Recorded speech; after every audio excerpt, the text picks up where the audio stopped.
যিজন ল'ৰাই আপোনাক সঁচাকৈয়ে ভাল পাব তেওঁৰ মাজত এই তিনিটা লক্ষণ নিশ্চয় দেখিব। নাম্বাৰ 1, তেওঁ অলপ বেছি অধিকাৰ দেখাব, কিন্তু বেয়া কিবাত নহয়, ভাল কিবাত। যেনেকৈ আপুনি ক'ৰবাত গৈছে তেওঁক নোকোৱাকৈ, তাত তেওঁ অলপ খং কৰিব। নাম্বাৰ 2, তেওঁ কেতিয়াও নিবিচাৰে আপুনি কোনো এজন ল'ৰাৰ লগত কথা পাতে। ফেচবুকত ফটো আপলোড কৰে, ল'ৰাজনে বিচাৰিব আপুনি কেৱল তেওঁৰ লগতেই কথা পাতে। নাম্বাৰ 3, তেওঁ হাজাৰ ব্যস্ততাৰ মাজতো আপোনাক ফোন কৰিব, আপোনাৰ লগত কথা পাতিব। আপোনাৰ সৰু সৰু ইচ্ছাবোৰ তেওঁ পূৰ কৰাৰ চেষ্টা কৰিব। আঘাতত কোনেও নাকান্দে, মানুহ কান্দে ব্যথাত, তাতোতকৈ বেছি কান্দে প্ৰিয়জনৰ কথাত। যাৰ লগত কথা নপতাকৈ থাকিব পৰা নাযায়, চাবা তেওঁৰ লগতে সদায় কাজিয়া হয়। নিজে ভালকৈ থকাজন আনক ভালকৈ ৰাখিব নোৱাৰে, আনক ভালকৈ ৰখাজন নিজে কেতিয়াও ভালকৈ থাকিব নোৱাৰে। কেতিয়া ক'বলৈ বহুত কথাই থাকে, কিন্তু শুনিবলৈ কোনো নাথাকে। সন্মান দিয়া, কিন্তু ইমানো নিদিবা যাতে তোমাৰ সন্মান নষ্ট হয়।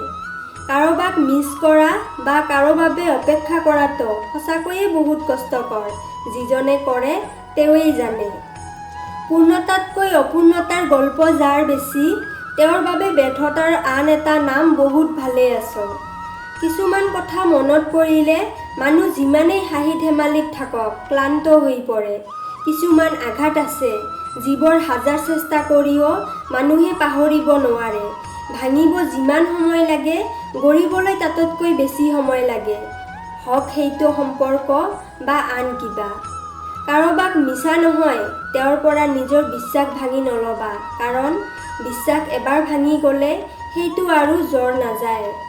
পৃথিৱীৰ সকলোতকৈ সুন্দৰ সম্পৰ্কবোৰৰ মাজৰ এটা হ'ল ভাই ভনীৰ সম্পৰ্ক, যিটো সম্পৰ্কৰ কোনো দিনেই বিচ্ছেদ নাই। বন্ধু হ'ল তেওঁ যিজনে হাঁহিৰ আঁৰত থকা কষ্টবোৰ দেখি পায়। যিজনে অৱহেলা কৰে তেওঁ হয়তো বুজি নাপায় অৱহেলিত হোৱা মানুহজন কিমান কষ্ট পায়। দূৰত্ব বাঢ়ি গ'লে দূৰত্ব কমাব পৰা যায়, কিন্তু গুৰুত্ব কমি গ'লে গুৰুত্ব ঘূৰাই পোৱা নাযায়। কিছুমান মানুহৰ লগত পৰিচয় কিছুদিনৰ হ'লেও থাকি যোৱা স্মৃতিবোৰ গোটেই জীৱনৰ। জীৱন সকলোতকৈ ডাঙৰ ভুলটো তেতিয়াই হ'ব যেতিয়া দুদিনৰ পৰিচিত মানুহবোৰৰ দ্ৰুত আপোন কৰি ল'ব।